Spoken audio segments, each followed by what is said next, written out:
The cold did not sting. It consumed. Thursday Highlands stretched in every direction, a vast kingdom of white and blue jagged serenity. Snowflakes spiraled in silence, untouched by wind, like ash suspended in time. The land was made of ice and ritual, stone and memory. From above it looked dead. From within it breathed like something ancient and unsleeping. Beneath the layers of permafrost, beneath the hollows and glassy veins of frozen rivers, the Thursday claimed the bones of their ancestors whispered in dreams. Forward post Halberd crouched low on the edge of a wind-scoured ridge, its alloy walls glinting dull against the alpine glare.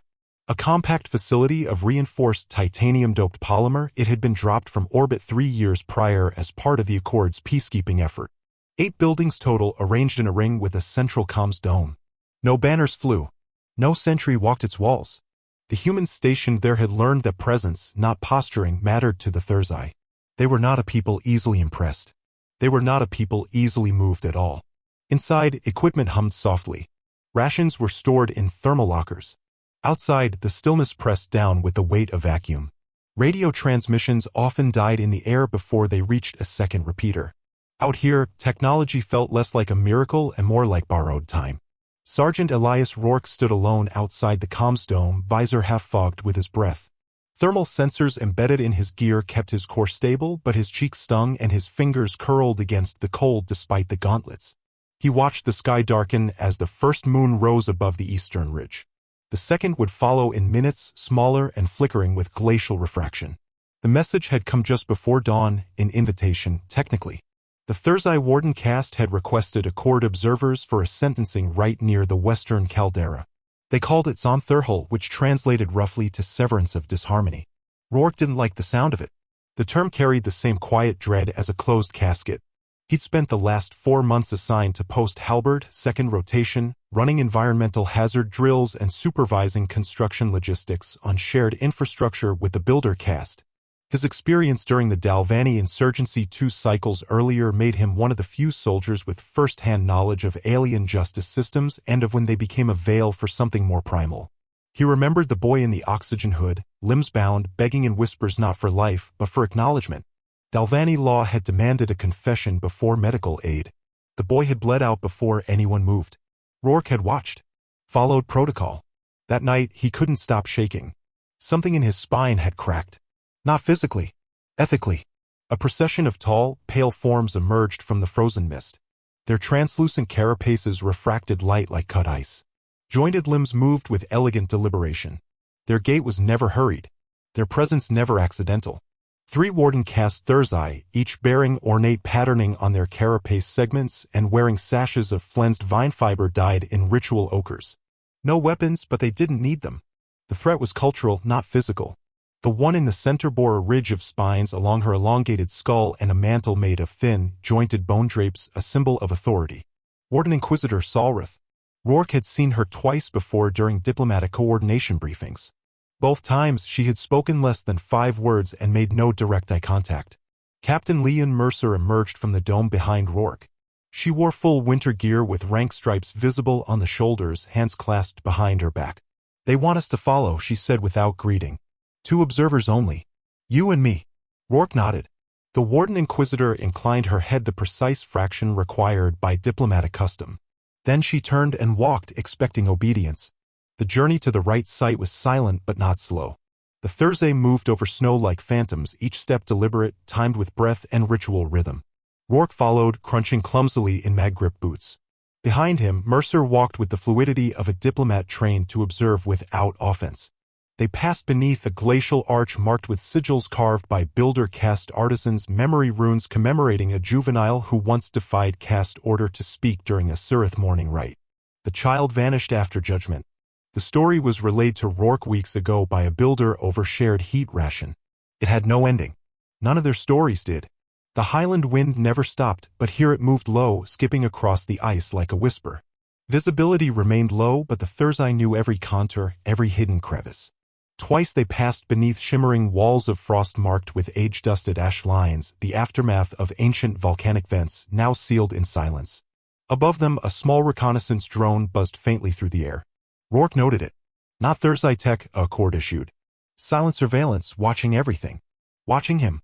Cultural briefings had called the Thursday a ritualistic, caste-structured civilization with a lifespan of roughly 200 human years. There were 8 known castes, each with specific social functions, from the massive subterranean dwellers to the physically slight observants who served as recorders and mediators. Children were rare, born in controlled reproductive events dictated by the Sirith spiritual caste. They crested a rise, and the caldera revealed itself. A natural amphitheater of ice and basalt ringed with standing stones whose purpose no human understood.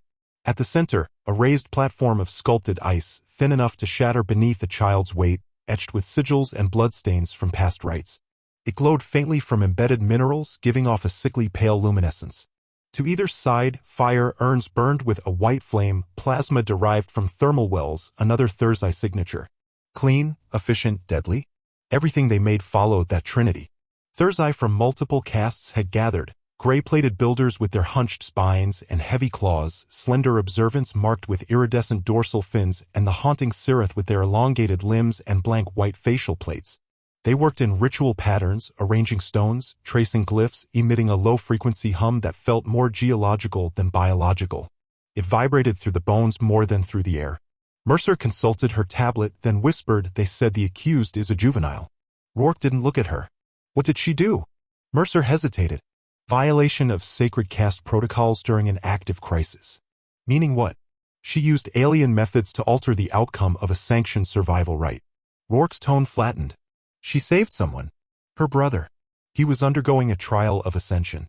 She intervened using a human thermal harness, a rescue beacon we gave them last quarter. And for that, they kill her. Mercer didn't answer. She stared ahead. A low horn sounded, deep and sonorous. Every Thursday froze mid-motion. From a narrow ice path on the far side, a small figure appeared, flanked by 2 wardens. The girl moved slowly, limbs bound with resin bands that locked at each joint. Her skin shimmered faintly with violet and indigo hues, soft and unscarred. Juvenile. Not yet 10 human years, if his guess was right. Her eyes were large, black, and focused forward, not on the humans, not on the crowd, but on the blade embedded in the platform. She moved with the gait of someone who'd accepted the weight of inevitability. Not stoic. Not brave. Just empty. But as she neared the platform, her stride faltered, not a full hesitation, just a fraction of a step that revealed the tremor she hadn't shown until that moment. Her fingers flexed once against the resin cuffs. A flinch barely seen, like her body still hoped for flight while her mind had already surrendered. Rourke's breath clouded in front of him. His jaw clenched. No words marked her arrival. Only the slow rise of that hum, now joined by rhythmic thudding from ritual mallets striking basalt. The cadence was ancient, slow, final. The Sirith stepped forward and began an invocation. No translator could catch the exact meaning. The language was non-linear, emotional, threaded with scent-based markers and subharmonic tones. But the message carried. Disorder. Breach. Cleansing. Rourke didn't blink. Didn't move. He studied every face, every alien expression, every lack of reaction. This wasn't a spectacle. It was a mechanism. A societal valve. Mercer spoke quietly. Do not speak. Do not intervene. This is not our culture. Rourke remained silent, but his hands curled tighter in his gauntlets. His weight shifted forward almost imperceptibly, as though some forgotten instinct in his bones refused to let the scene pass unchallenged. The girl knelt on the ice. The Sirith raised their hands, and something old and human began to smolder in the hollow behind Rourke's ribs. Not rage, not defiance, just the quiet, heavy certainty that some lines do not belong to species, treaties, or rituals. Some lines are written into the marrow of a species that knows what it means to survive by refusing to obey. The blade did not fall. At the moment ritual demanded silence, a sound fractured the cold. A boot, pressed against the ice. Rourke stepped forward. It was not dramatic. He did not shout. No weapons were drawn. He moved as if compelled by gravity itself, slow, deliberate, unstoppable. As though the act of standing between the child and the executioner was not rebellion but inevitability. The girl did not look up. The Sirith did not move. Yet the hum of ritual faltered just slightly, just enough to make every Thursday present aware that something ancient had been interrupted. Kari had known what would come. From the moment her brother screamed beneath the snow and she felt her hands close around the forbidden human harness, she knew. Her caste had no protocols for improvisation. No margin for instinct. Now she knelt here, pulse slow, body numbed. She had not expected rescue. She had expected to vanish. And then heat. A presence behind her, warm and wrong and impossible. Captain Mercer inhaled sharply through her teeth but did not speak. The warden cast shifted behind her, one of them rotating its lower forelimb a quarter turn, a sign of procedural tension. But no one approached. Not yet. Rourke stepped between Kari and the obsidian blade. She was close now, less than a meter away. Her head remained bowed, small shoulders trembling just once, then still. Beneath her, the platform began to groan as the temperature of his thermal boots warped the density of the thin ice layer. It would not hold long. Above them, the moons cut sharp ellipses in the sky. The white flame of the plasma urns licked higher, agitated by crosswinds born of sudden human heat. The ritual space had been built to be cold, to remain untouched by emotion or defiance. Rourke had brought both. A dozen Thursday observers began a low-frequency murmur, disbelief. The builder cast moved back slightly. The observants leaned in. The Cirith froze entirely, arms still raised, expressions unreadable behind blank eye plates. Only Warden Inquisitor Salrith moved. She stepped forward across the platform's perimeter and raised one arm in declaration. Her voice was dry ice and velvet. This rite is sanctioned. Rourke didn't respond. His feet remained where they were, anchored in the frost just ahead of Kari's bowed form. Salrith stepped closer, her segmented limbs curling slightly at each joint. This presence is uninvited. Still, he did not move. The child finally looked up. It was a small motion. Her head lifted a fraction, just enough for her eyes to rise above the collar of her restraints. Black orbs, wide and flickering with heat distortion and fear. She did not plead. She simply saw him, and in that moment saw something she had not expected. A delay. A breath. A chance. Salrith's mantle shifted as she tilted her head. He does not comprehend the weight of disruption. But Rourke did comprehend. He knew exactly what this would cost. Perhaps not all of it now, but enough. The command chain would disavow him. Accord law did not allow interference in sovereign cultural rights. At best, he would be recalled. At worst, he would be tried. He took one more step forward. Between the girl and the blade. Salrith's arm lowered. A signal. 3 Warden enforcers advanced, slowly, deliberately.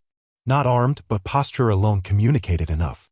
Each was larger than a man, reinforced with subdermal mineral bracing, curved blades hidden inside retractable sheaths beneath their forelimbs. Rourke lowered to one knee. He did not reach for a weapon. Instead, he placed one gloved hand on the ice and the other gently against Kari's shoulder. She flinched, not from pain, but confusion. Her caste had taught her there were no interruptions to a rite. No rescues. No witnesses. He turned his head slightly and met her eyes. Up close, she was even younger than he thought. No more than the Thursday equivalent of 8 human years. Her exoskin was not yet hardened, her mandibles small, ornamental nubs. She bore no caste sigils of adulthood, no ritual brands.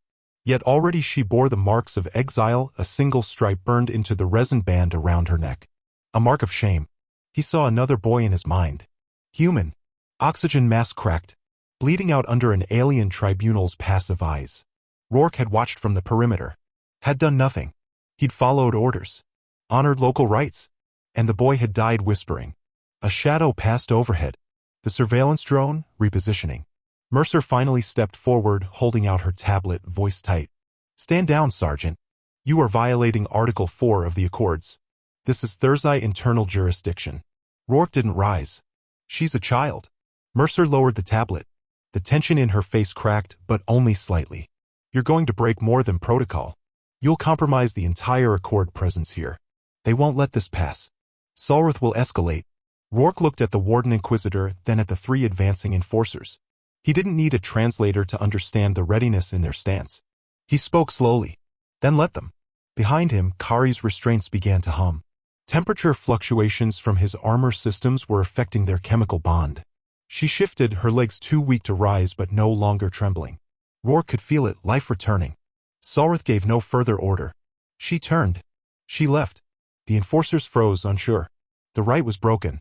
Around them, the gathered castes watched. No one moved to stop him. No one moved to help. But now every eye was on him. On the human who had stepped between a sacred rite and a child's execution. The snow began to fall again, thick and slow, veiling the caldera in a silence more profound than before. No one spoke. Not even the wind. Rourke stood, lifting Kari to her feet. She stumbled, knees weak from the cold, but he steadied her with one hand and stepped off the platform. The plasma urns hissed louder behind them as if offended by his warmth. They walked across the ceremonial stones.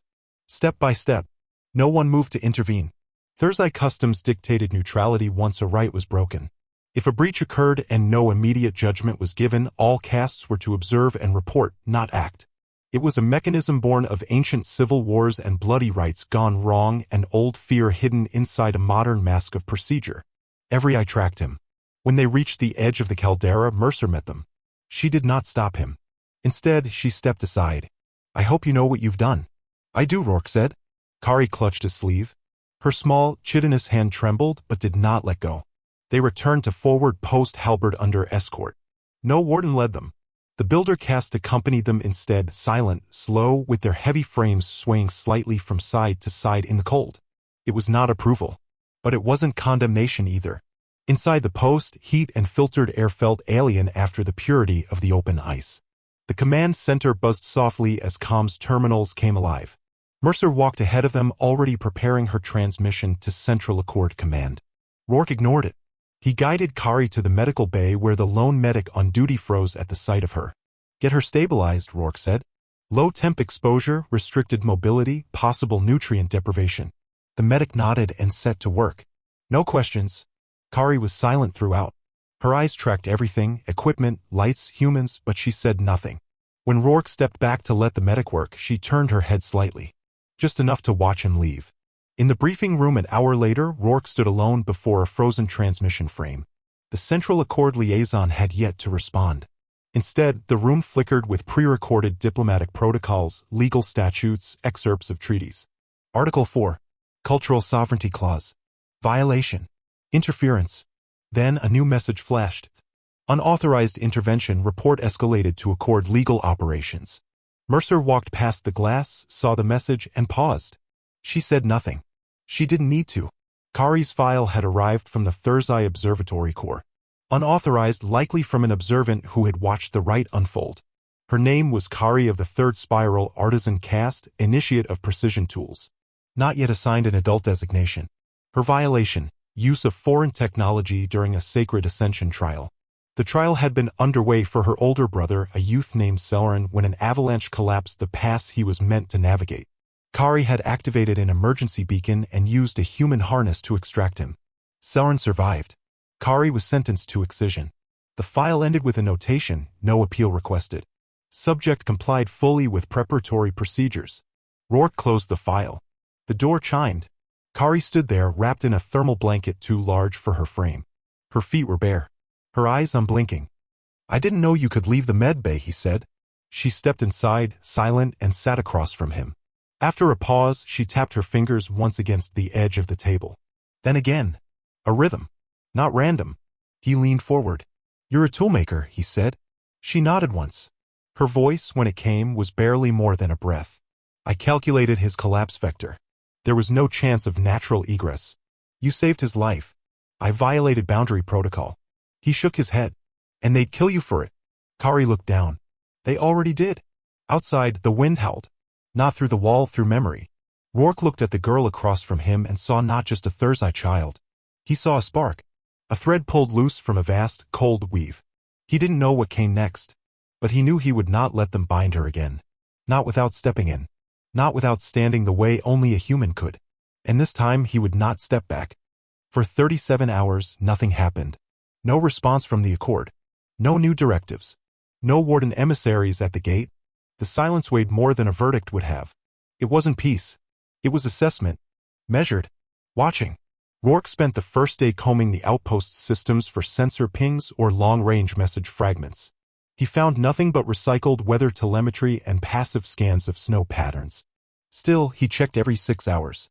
He didn't tell Kari why. She spent the time in the engineering subbay, unbidden. The thermal blanket replaced with a utility vest 4 sizes too large. The medical staff tried to restrict her access, but she bypassed their clearance protocols by rerouting an old coolant manifold into a diagnostic stream. When Mercer asked how she'd learned to do that, Kari only said toolmakers are given pattern memory. Her presence altered the rhythm of the base. Not because she made noise, she barely spoke, but because people noticed her and then tried not to. Staff moved with sharper precision. Doors stayed open longer when she passed. Rourke recognized it. Reverence through discomfort. The same atmosphere that hung over battlefield memorials. No one openly blamed him. No one congratulated him either. Instead, everything took on a mechanical neutrality. Meals were served. Logs were filed. And Rourke, for the first time in years, could feel his actions hanging in the air before him like frost in a beam of light. He reviewed his own statements 3 times before submitting them. Each iteration grew colder, less expressive, until it became pure factual record, time, location, description. Omitting the most important detail, why he stepped forward. It hadn't been strategy. It had been instinct. And now instinct had created a fracture in the Accord's delicate balance. On the morning of the second day, something changed. The lights dimmed not from power failure, but from network suppression. A pulse had entered the relay grid. Not jamming. Containment. Containment protocols were used during quarantine breaches, external radiation events, or escalated cultural infractions, what the bureaucrats called Category Red ritual interventions. Rourke was in the main comms dome when the screen lit with a red seal broadcast header, Emergency Protocol Delta 7, Enforcement Arrival Imminent. Do not intervene. He stared at it. The transmission bore the Accord seal. But the format was irregular. No origin signature. No authorization key. He checked the packet header, encrypted using a pre-release protocol known only to interspecies legal arbitration teams. That meant 2 things. They weren't sending soldiers. They were sending negotiators and a cleanup team. He left the console and moved fast. Kari was still in the subbay assembling a makeshift stabilization rig from parts scavenged from unused snowfield drones. Her hands were steady, precise. She looked up at him and tilted her head slightly. They are coming. He nodded. Yes. She folded the toolset and placed it on the workbench. Will they ask me to return? No. They'll ask me to give you to them. She considered that. Will you? No. Kari blinked slowly. She did not smile. Then we must leave. She didn't wait for agreement. She moved to the access ladder and began ascending toward the thermal ducts that snaked beneath the outer panels. Rourke followed, not because he had a plan, but because she was already moving like someone who did. They had no transport. The snowcrawlers had been locked by remote override hours earlier. Not by Accord command, but by the Thursday network itself. That was the other message hidden in the silence. The systems were no longer under human control. Outside the storage corridor, the maintenance bay was dark. Power diverted. Drones inactive. Rourke grabbed a ration pack and a cold signal flare from the wall unit. Kari already had a thermocline map cached into her visor. She must have printed it while in the engineering terminal. They exited the compound through an underhang rarely used since the first deployment. An escape tunnel originally designed for hazardous material disposal, it had never been intended as an exit. But Kari knew the bolts. She twisted the hatch with a microspanner and stepped out into the frost without hesitation. The air bit instantly. They moved through a trench carved long ago for comm cabling, now half filled with ice and sleet. Above them, spires of ice broke the sky like shattered glass. Rourke kept his head low. Kari walked with her arms tight across her torso, her vest clinging awkwardly to her small frame. Her breath shuddered just once. Quick, shallow? He didn't mention it. They made it 50 meters before the drop craft appeared overhead. No lights. No engines. Just a black triangle cutting silently through the clouds.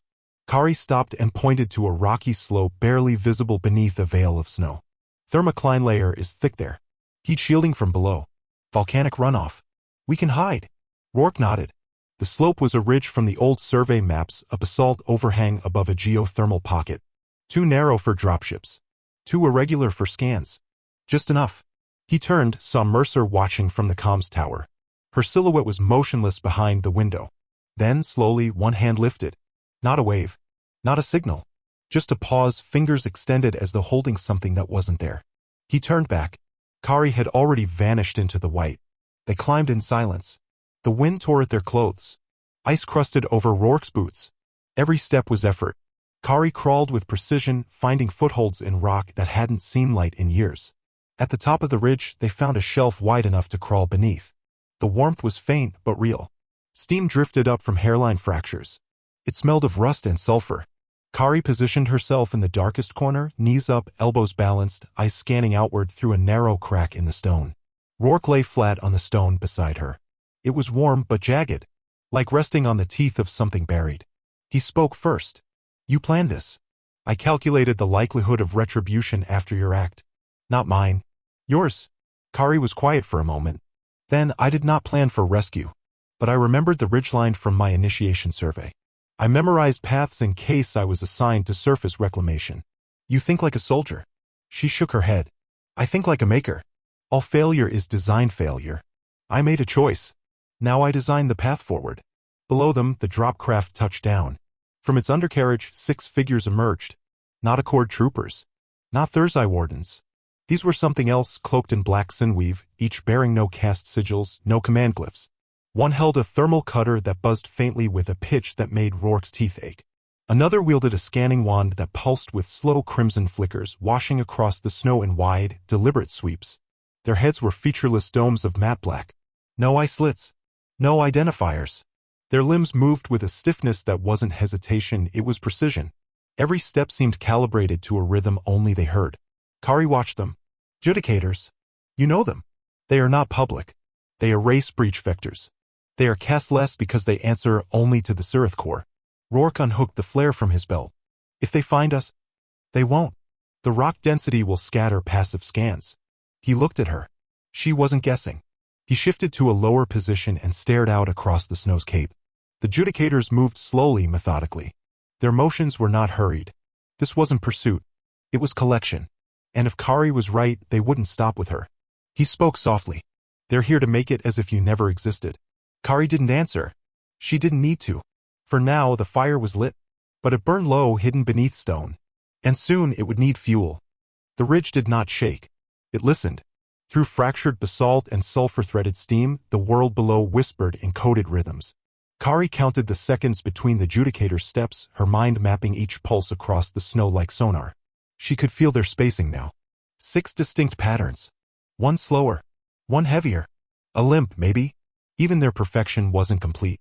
Beside her, Rourke watched the drone arcs above the valley. Circular sweeps. Wide enough to intimidate, narrow enough to triangulate. The Judicators weren't searching blind. They were closing in with measured geometry. He whispered, "They're hurting us." Kari nodded. Toward the signal trap. The base had installed 6 deep-range comm repeaters during Phase 1 construction buried beneath hardened snow and basalt. Each one emitted a faint ambient pulse, normally masked by the planet's magnetic interference. But the Judicators weren't using passive scans anymore. They were broadcasting resonance. Rourke closed his eyes. That meant one thing, the net was active. He checked his gear. Nothing would function. No long-range signal, no encoded burst beacon. Even his suit's power cell showed signs of induced drain. When he toggled the emergency locator, it flickered once, then died. Kari pressed her hand against the stone. We must move before dusk. The steam will rise with the temperature drop. It will silhouette us. Rourke shifted to one knee. Options? Kari traced a rough path in the dust beside them. There is a tunnel shaft collapsed beneath the ridge. If we breach it, we can descend into the old magma veins. Cramped, but shielded. How far? For 100 meters. Vertical. Rourke exhaled slowly. All right. They moved just before the 6th sweep. The descent was slow. Rourke lowered Kari first with a cable harness jury-rigged from emergency tether line and a ration crate latch. The ground gave way beneath his boots twice. Once he nearly fell. The second time he did. He landed hard. Bruised but breathing. Kari reached out to steady him. She said nothing. Just watched. The tunnel was narrow and old. Carved long ago by exploratory drones, then abandoned when the thermal yield proved insufficient. But the rock still held warmth. Enough to blur sensors. The air grew thicker the deeper they went. Moisture condensed in layers on Rourke's visor, forcing him to wipe it clear every few meters. Mineral deposits crusted the tunnel walls in sharp striations. Old tool scoring was still visible, curved scrape lines from Thursday excavator talons abandoned half a century ago. They passed through a crawlspace where steam hissed from a thin fracture. Rourke reached to stabilize himself and caught a burst across his forearm, hot enough to blister. He bit down a sound and kept moving. Kari noticed but said nothing. Her silence, like everything else, was precision. As they crawled, she spoke. They will not stop. I know. They do not care about the Accord. I know. She hesitated. Then why protect me? Rourke didn't answer for a long time. They continued in silence, breath echoing off stone. Eventually, he said, because someone should have protected the boy on Dalvin Station. And I didn't. Kari looked forward again. You were younger then. I was afraid then. They paused in a pocket chamber barely large enough to stand. Rourke sat against the wall, eyes closed. Kari stared upward through a crack in the ceiling where faint blue light still bled through. The shaft above them had narrowed, collapsed in some places. Climbing back would be nearly impossible. They will not kill you, Kari said. Rourke opened his eyes. What makes you think that? You are useful. And human. And loud. You are a symbol now. They will try to turn you into an agreement. He didn't smile. That's the kind of thing Mercer would say. Kari nodded. She is not wrong. Rourke stood and helped her to her feet. Then we keep going.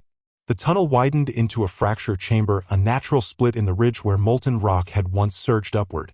Now it was cold. Broken. Jagged like a mouth torn open. Steam hissed from unseen crevices.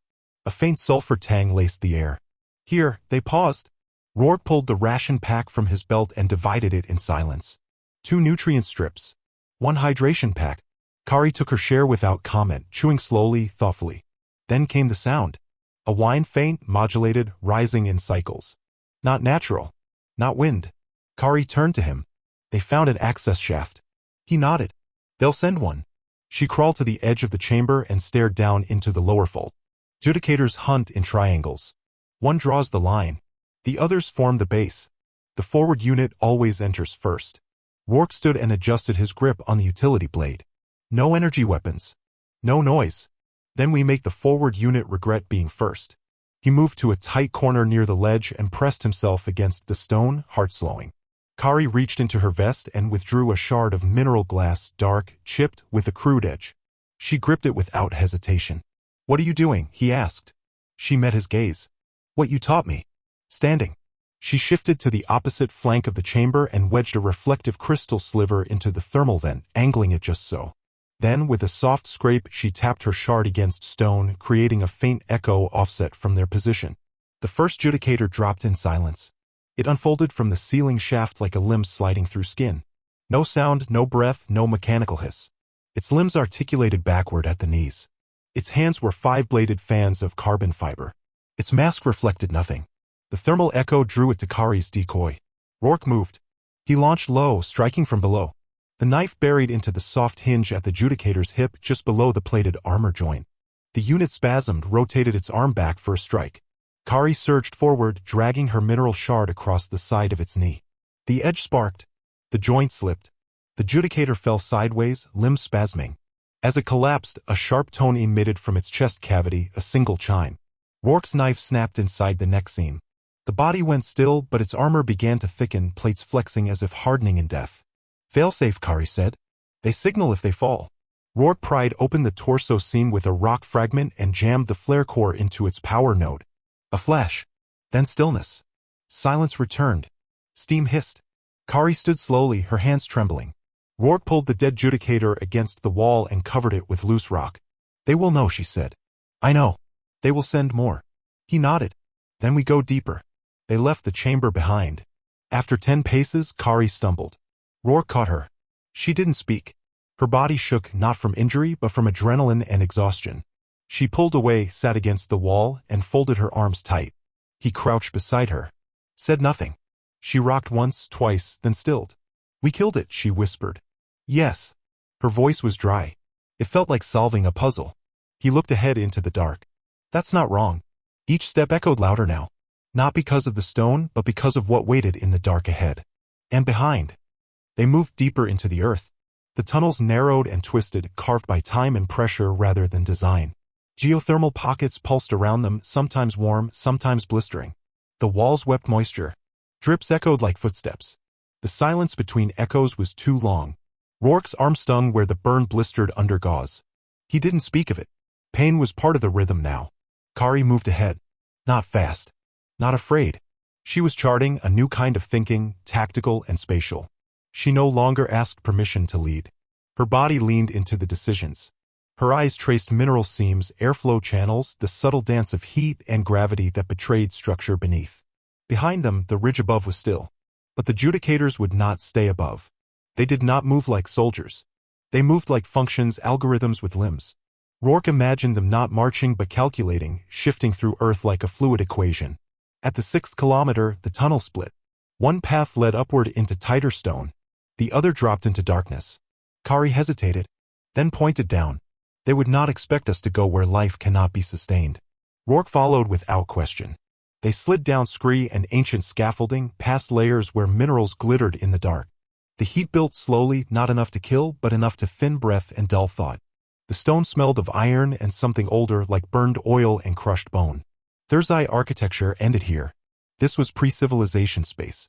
Fractured. Forgotten. No markers. No runes. In that haze, Rourke remembered fire. Not from this world, but from Dalvin Station. The emergency lights reflecting off the boy's cracked visor. The red pooling beneath the tribunal platform. And silence. No one had screamed. Not then. He hadn't either. Ahead, Kari stumbled. He caught her again.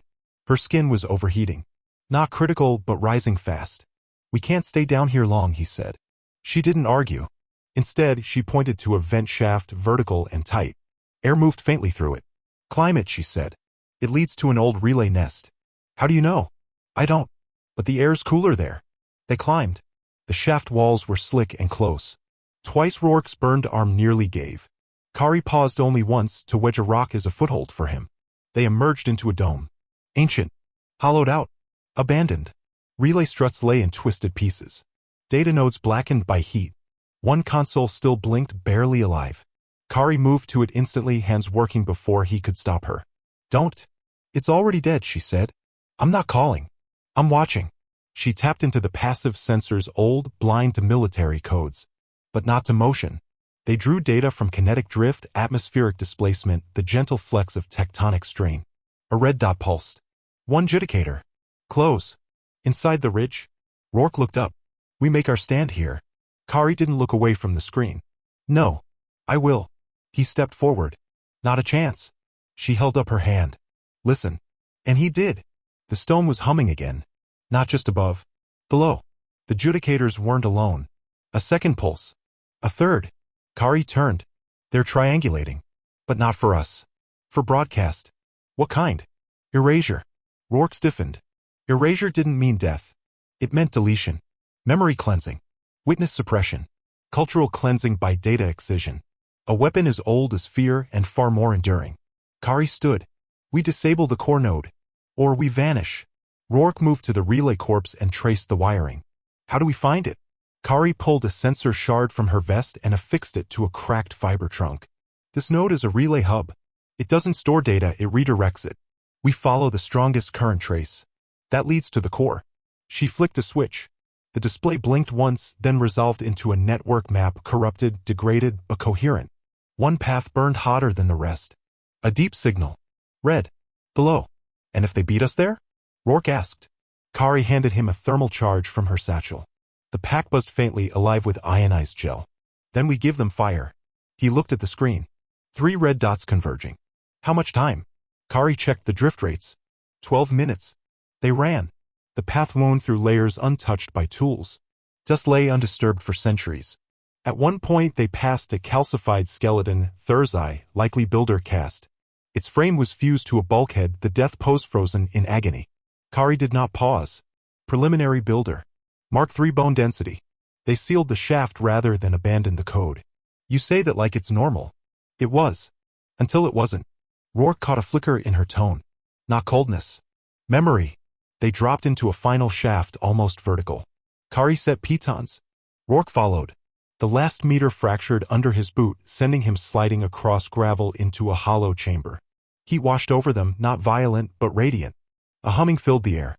The core. It wasn't a server. It was a crystal lattice suspended between braided conduits like a web of thought. Inside it, movement. Flickers of code. Data pulses like heartbeat. Images rippled through the crystal, Kari's silhouette. Her brother falling in snow. Rourke stepping forward at the right. The lattice remembered. Kari froze. Rourke stepped forward. Is it alive? No. But it remembers. They moved together. Kari pulled a control prism from her belt and scanned the lattice. It responded almost eagerly. Data flowed up into the tool. Glyphs scrolled across her lens. She translated aloud. Directive, cleanse deviation. Target, recorded anomaly. Protocol, overwrite root trace. They're deleting us. No, she corrected. They're deleting me. A tremor rippled through the floor. The judicators were close. Kari pulled the charge from Rourke's pack and set it against the node's anchor crystal. Her hands paused just slightly. What if it doesn't work? Rourke stood beside her. Then we do it again. She nodded once. Swallowed. You might want to stand back, she said. You sure? No. Rourke didn't move. Good. Then I'll stay. Kari activated the charge. The node pulsed red, then white. Far above, the chamber groaned. The first judicator dropped through the shaft. Its limbs flexed, searching for perches. Rourke lunged forward and tackled it before it could find balance. They hit the floor hard. The judicator's blade arm snapped out. Rourke rolled, barely missing the strike. Kari pulled a spar from the relay spine and drove it through the creature's stabilizer joint. It shrieked, a modulation, not a scream, and spasmed. Rourke slammed his elbow into its mask. The polymer cracked. One eye beneath. Organic. Blinking. Human. The pupil dilated. But the body did not hesitate. No fear. No pain. Just motion. Rourke recoiled, not from the eye, but the emptiness behind it. Kari threw the second charge. The lattice burned. Light filled the shaft. White, hot, final. Then silence. They awoke later, buried beneath dust and rubble. Rourke's ears rang. His arm throbbed. His suit was torn. Kari was beside him, unconscious. Her chest rose. Slow. Shallow. He lifted her gently, stood, and stared up the shaft. Gone. The core, the node, the judicators, wiped clean. He didn't smile. But for the first time since Dalvin Station, he felt something shift in his chest. A break. Not of protocol. Of silence. He carried her upward. Toward ash falling like snow. Toward a faint thunder in the stone engines or war. Toward the memory they could no longer burn away. The surface air tasted like rust and power. When Rourke emerged from the fractured access tunnel, Kari held against his shoulder. The sky above was no longer clear. Ash drifted in slow sheets, mixing with snow, painting the ridgeline in a smudged gray. The cold had returned, but it no longer felt natural. It tasted like metal. Like war. Forward post halberd was gone. Or rather replaced. The modular domes were no longer visible. Their outlines had been scoured from the snow and earth. In their place stood 3 angular monoliths, dark as oil and twice as quiet, rising out of the ice like tombstones. Accord wore assets, yes, but altered. Not standard architecture. They bore Thursday glyphs etched into their faces. Not the ceremonial spirals of caste or law, but something older, a glyph set known only to ritual archivists. Rourke recognized one. Nullroot. A cultural purge symbol. Not destruction, but removal. Suppression. Kari stirred in his arms. They moved the accord out, she rasped. Her voice was dry, frayed from smoke and dehydration. They didn't need to fight. He nodded. They only needed silence. The air cracked overhead. A sound like fractured glass, the arrival of a descending transport. Sleek. Black. Bloodless. It bore no insignia, no command lights. Not for troop deployment. For memory containment. Archive-grade custodial courier. Rourke watched as it touched down near the largest monolith. A ramp extended. No one emerged. A containment frame descended box-like, sealed in reflective foil. Not a body vault. A data vault. They're still cleaning up, he said. Even now. Kari's fingers tightened on his sleeve. She didn't speak. Her breath trembled through her lips, more wind than voice. The kind of breathing that knows a boundary was crossed. He carried her to the base of the ridgeline and set her down against a basalt outcropping. She didn't collapse. She placed her hands behind her and sat up, weak but watching. Her eyes tracked the sky, not the earth. They will not allow what we did to exist, she said.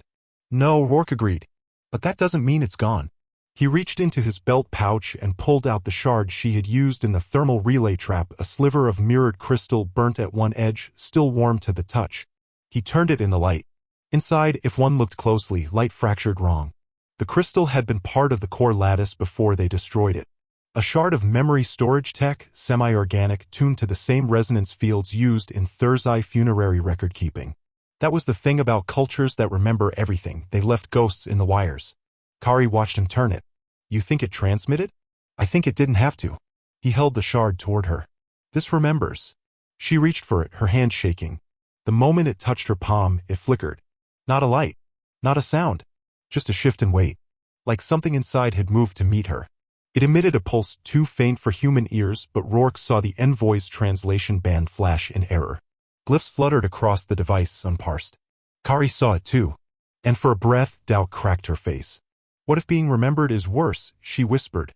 What if they come faster now? Rourke met her gaze. Then let them. The lattice had broadcast before it died. He didn't know how far. Or how deep. But some part of it had escaped. The way echoes escape a sealed room. They only needed one listener. A soft vibration passed through the stone beneath them. Then another. Larger. Rhythmic. Footsteps. Rourke stood and moved between Kari and the sound, his posture low, knife out. It wasn't much, but instinct demanded readiness. Then he saw them. 5 figures appeared through the mist. For war accord field armor, sleek, storm gray with blue pulse glow at the neck seals. Light infantry. Fully sealed. Their rifles were slung but charged. The 5th figure was unarmored. Civilian-grade survival cloak. Pale face, lined by exhaustion and altitude. He carried a data rod and wore a translation band key to Thursday dialect root glyphs. His presence meant something else, politics. He stopped 10 meters away and raised one hand, nodding greeting. In pause. I am Liaison Darren Corps Accord Civic Oversight Division. Rourke did not lower the blade. We know, the envoy said. We heard. Kari opened her eyes fully. Proof? Rourke asked. The envoy lifted the data rod. Telemetry fragment. A cascade burst from a defunct relay node, auto-pulsed into the deep archive net 3 hours before the node registered critical. Kari pushed herself upright. It survived. The envoy turned to her. Yes, but not in full. No audio, no video, just thermal imprints and code glyphs. Enough to flag anomaly. Enough to raise questions. Enough to delay final deletion protocols. He paused, then added, enough to make you visible again. Kari exhaled once. Just once. Not relief. Recalibration. Behind the envoy, the 4 soldiers held position. No weapons raised, but Rourke could see the command band flicker near their wrists. Their orders were not resolved. Do they know? Rourke asked. The Sirith. The envoy hesitated. Some of them. Not all. But the lattice broadcast reached other nodes, including those embedded in the Vatri archives. Kari blinked. The observance. They never deleted their lineage buffers. Not completely. Rourke lowered his knife slowly. Why are you here? The envoy stepped forward and knelt before Kari. To witness, he said. To confirm you were real, and to decide if you were still dangerous. He hesitated. I spoke against deletion. They sent me to prove myself wrong. Kari didn't answer. She didn't flinch. Instead, she held out the crystal shard. The envoy took it in his palm. It shimmered again. Light bent inward. Not like reflection. Like recognition. One of the soldiers shifted. The envoy stood and looked at Rourke. You've broken a dozen protocols. Do you know what they're calling you? I've heard a few things. They're calling you a contagion. Rourke didn't blink. Then they're half right. The envoy nodded slowly. The Sirith want her returned. The Judicator logs are gone, but orders persist. And? We intercepted the courier. It's grounded for investigation. By whose authority? Ours. Until a new council convenes. Kari looked up. Is there time? For now, the envoy said. For this moment. Behind them, the ash continued to fall. Rourke turned his eyes to the ridgeline. The monolith stood in silence, but not untouched. The glyph for null root had started to fade, its edges dim, as if etched memory could erode beneath the pressure of living defiance. Above them, a low sound echoed, barely audible. Not thunder. Not wind. A pulse. Something large shifting in orbit. He placed his hand on Kari's shoulder. Then let's make it count. And for the first time, she smiled. Not because she was safe, but because she wasn't alone. They did not return to the outpost. The envoy's team established a temporary shelter at the northern fracture wall, a modular dome dropped from orbit, sterile and featureless, designed for decontamination and legal triage. It was built for stasis, not comfort. Its walls exuded low-frequency hums that masked vocal transmission and repelled insects. Inside, environmental controls maintained a rigid 21 degrees Celsius with ultraviolet sterilization cycling every 2 minutes. Nothing organic lingered long within. Kari refused to enter it. Instead, she remained at the basalt outcrop where Rourke had set her down. A field thermal pad lay beneath her, barely warm enough to fight the wind, but she stayed motionless. Eyes open. Watching. The crystal shard never left her hand. She had not spoken since the pulse from the monolith. Not out of shock, she was alert, responsive, but out of something else. Restraint. Observation. As if she were waiting to see how the world reacted to her continued existence before committing again to speech. Rourke stayed nearby. He checked the perimeter every 2 hours, reviewed the satellite telemetry from the oversight dome, logged every anomalous data ping, 97 in total by the end of the first day. He ate once, slept not at all. For the first 12 hours, no signal left the valley. Accord protocol required quarantine until review. No reports filed. No images. No alerts.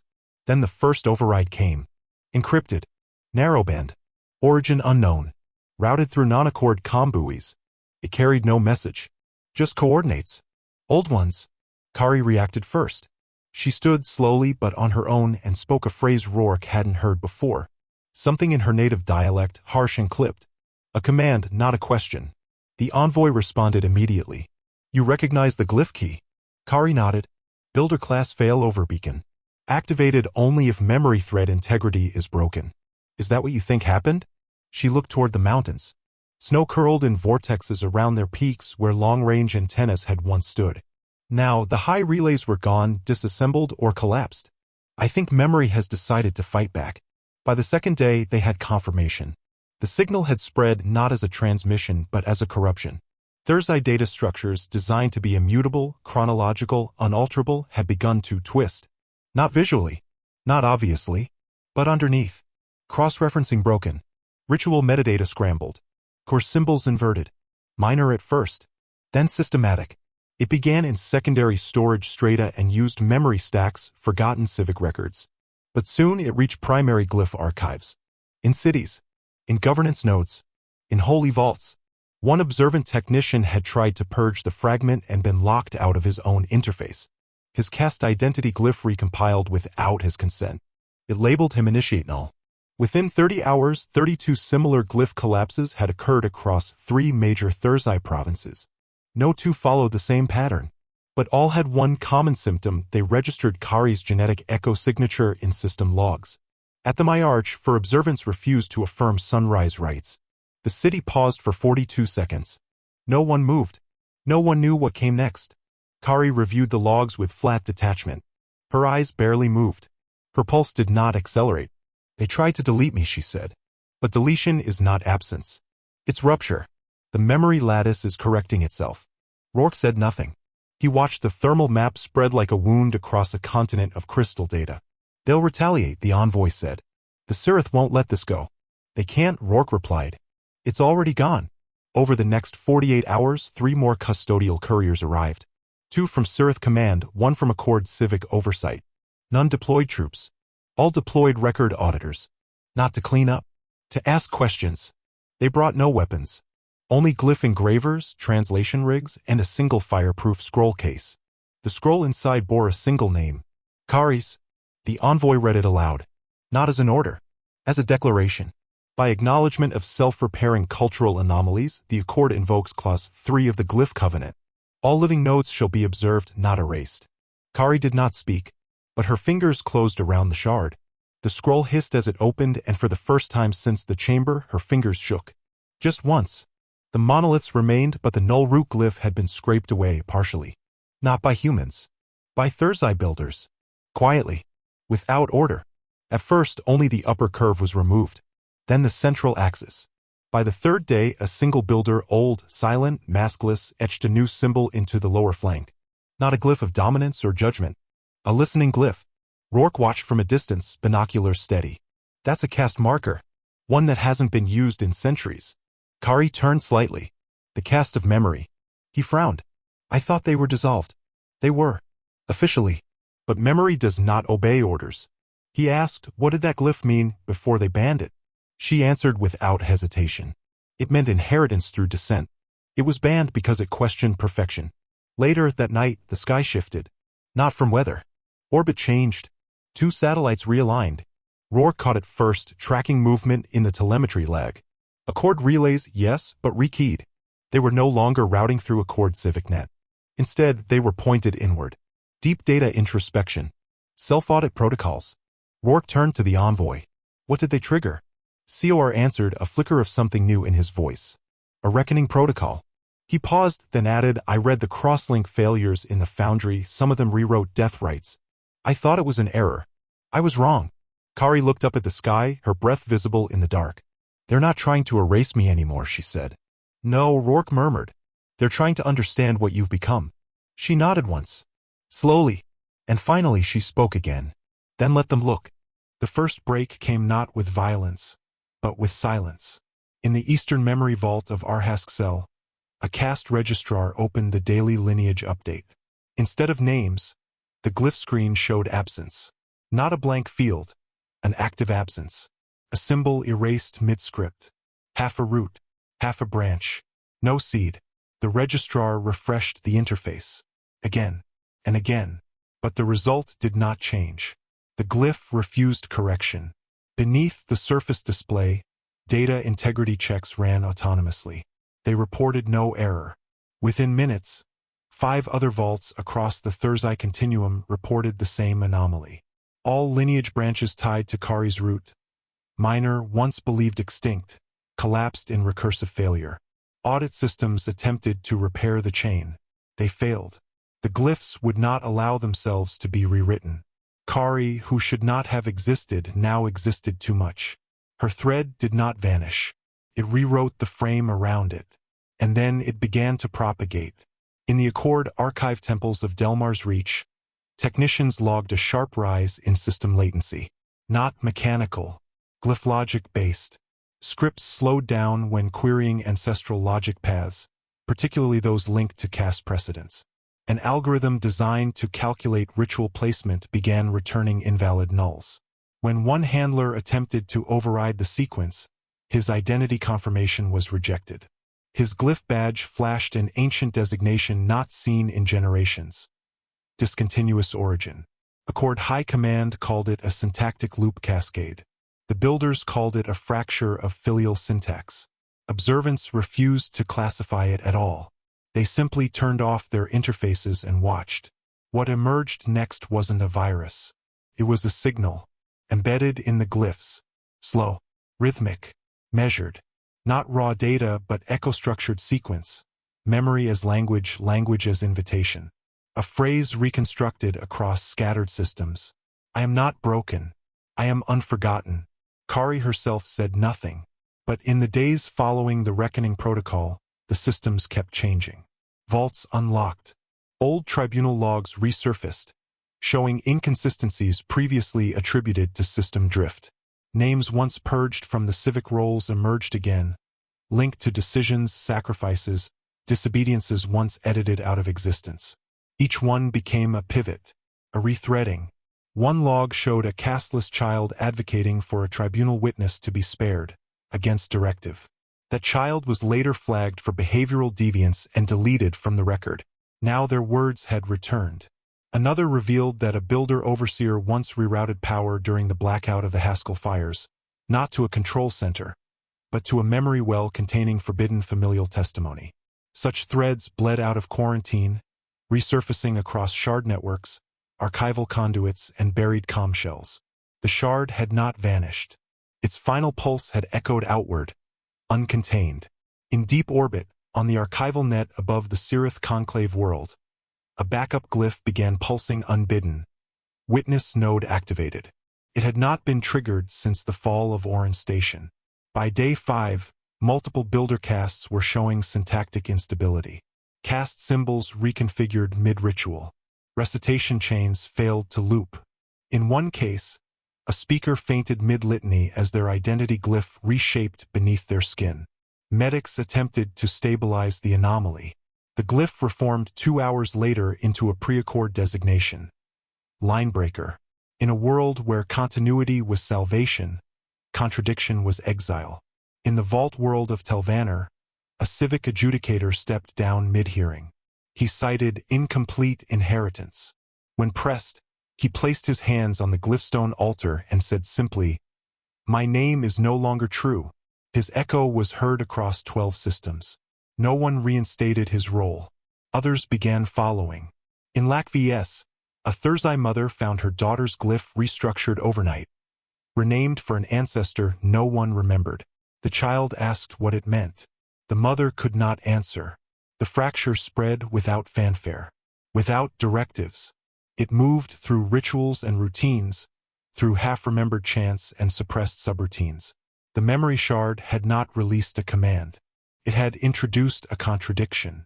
And contradiction, in a culture predicated on unbroken sequence, was the closest thing to insurrection. Kari was not seen. Not yet. But her name began to appear. Not as reference. Not as subject. As marker. The Kari symbol, an open glyph intersected with a diagonal thread, began surfacing in non-designated memory layers. It wasn't coded. It wasn't traceable. In some systems, it emerged on visual overlays. In others, scent modules began repeating a molecular signature tied to her pulse ID. None of these systems were connected. All responded. A historian from Outer Varn attempted to document the phenomenon. He wrote a thesis called The Kari Cascade, Distributed Memory as Cultural Substrate. He submitted it to Accord universities. No institution accepted it. But within 4 days, the thesis was quoted by 3 Thursday recorders in a sanctioned ritual commentary. The commentary was halted mid-performance. But the recording was not deleted. By day 8, transmission drift maps across Accord NetSpace showed increasing sync anomalies, all traceable to the glyph lattice once buried under the northern ridge. Kari had not unleashed a war. She had reintroduced a fracture, one that reached backward through time, through code, through certainty.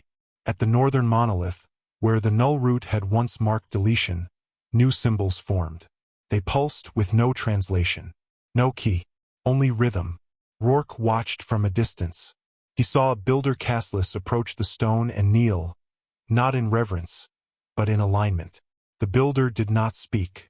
He placed a shard of blank crystal at the base and walked away. Hours later, that crystal began to glow, not with heat, with memory, and across a civilization shaped by continuity and compliance, the fracture moved like a fault line. Not fast, but without end. They came in silence. No announcements. No banners. No charges. Only a single ship, wedge-shaped, unmarked, descending through a sky heavy with static and drifting particulate. The ash never settled anymore. It hovered, ghost-like, clinging to air like a refusal. Rourke stood alone at the perimeter ridge when he saw it break cloud. His rifle was slung but cold. The Envoy's people had long since gone quiet, their gear boxed, their logs scrubbed of anything but weather data. No more audit requests. No more questions. Just silence. But not the kind that follows answers. This was the silence of waiting. The ship landed 3 kilometers south at the base of the glacial shelf. It hissed heat into ice, steam curling skyward like a myth being rewritten. The landing left no impact crater, just a smooth depression, glassed over from radiant descent. No ramp descended. No troops emerged. For 23 minutes it sat motionless. Then Kari stood. She had not spoken in 2 days. Since the Reckoning protocol ignited, she had remained near the monolith, unguarded but untouched. The null root had fully faded. In its place, a lattice of new symbols had emerged, each etched by unseen tools, builder script, but none known to Accord linguistics. Rourke had watched her trace them with bare fingers, lips moving, silent. Not prayer. Not ritual. Recollection. I will go, she said. Rourke didn't ask how she knew. They walked together toward the ship. The glacier cracked beneath their steps, deep, resonant, like a continent remembering how to move. The sun was a red smear behind high ash. Drones orbited above, but none intervened. No satellites pinged their location. They passed abandoned beacons and half-melted flags. A nearby survey post had collapsed, its walls bowed by thermal stress. The whole region had begun to tilt, geologically, yes, but culturally more so. Nothing was upright anymore. Nothing untouched. Inside the ship, it was dark. Not unlit. Dark by design. Walls soaked in sensor-absorbent texture, black as space folded inward. No labels. No AI voice. Just engine pulse and waiting breath. The air was warm, recycled, but not stale. It smelled like sterilized soil. Like somewhere waiting to grow. A single chair stood at the center of the chamber. Curved back. Unshackled. Facing a wall with no screen. And a voice, not machine, not flesh. Resonant. Intimate. Kari. Iteration complete. She did not sit. The voice continued. Protocol 0 has activated. Deletion failed. Lineage rupture detected. You are anomaly. You are vector. Kari stepped forward. I am memory. The walls shimmered. Not response. Reaction. Molecular shifts.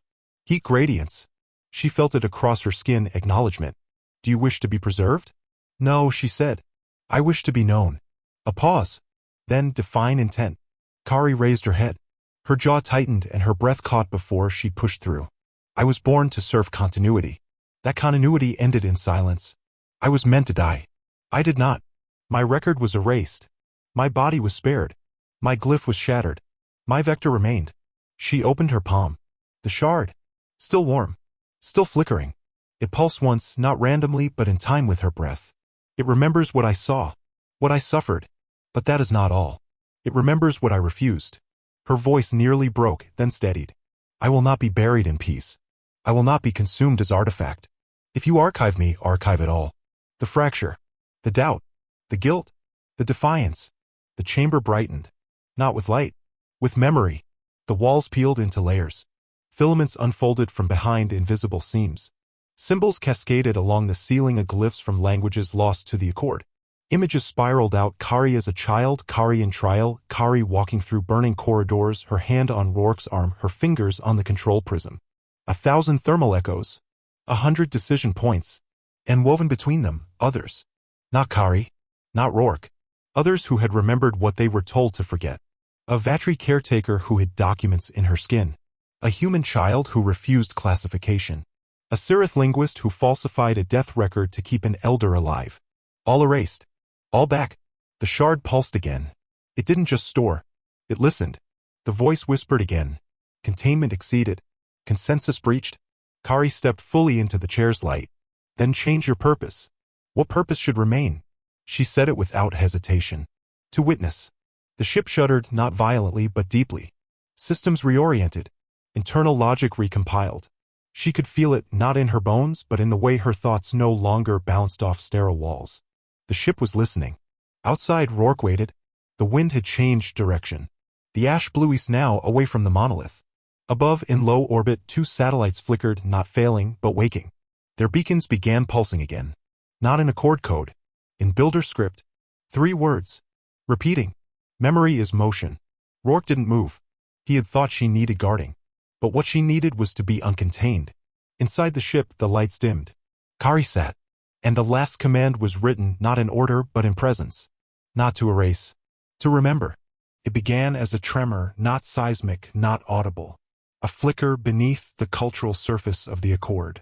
It was not broadcast. It was not deliberate. It simply happened. The builder script pulsed from the sky for 19 seconds. Then again. By the 3rd loop, dormant infrastructure began to respond. In the equatorial basin of Sirith Prime, a derelict vault reactivated without authorization. Its spires rose from beneath 2 centuries of sand. The structure emitted no signal, but the surrounding air thickened with low-frequency distortion. An observatory on the far ridge detected glyphs forming in its mist, builder sequence fragmented and recursive. None present could read it, yet none interfered. Archive towers across former Thursday territories rebooted their indexing arrays. Lightless corridors flickered to life. Floors unwalked in generations hummed.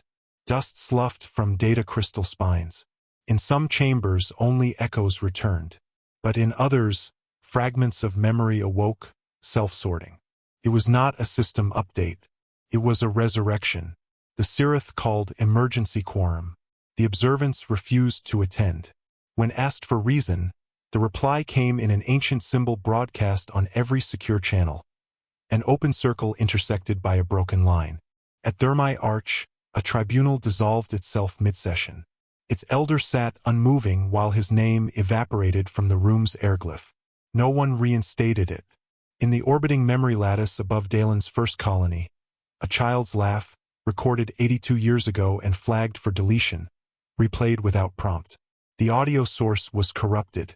No origin traceable. Simply replayed. Kari had not made a demand. She had made a declaration. And declarations do not ask permission. The ship lifted 2 hours after she entered it. It rose slowly, without thrust wash, without guidance beacons. Atmospheric sensors failed to capture trajectory. Orbital networks logged its silhouette once, then lost it. The space it passed through read clean, undisturbed. Yet the gravitational lensing left behind bent light around it for 3 seconds after its departure. Inside, Kari sat beneath flickering walls of unindexed testimony. Hundreds of threads unspooled in layers around her. Not holograms, not recordings, just moments. Footfalls in frost. Screams muted by sealed airlocks. A child carving forbidden glyphs into fabric. A caste elder choosing silence.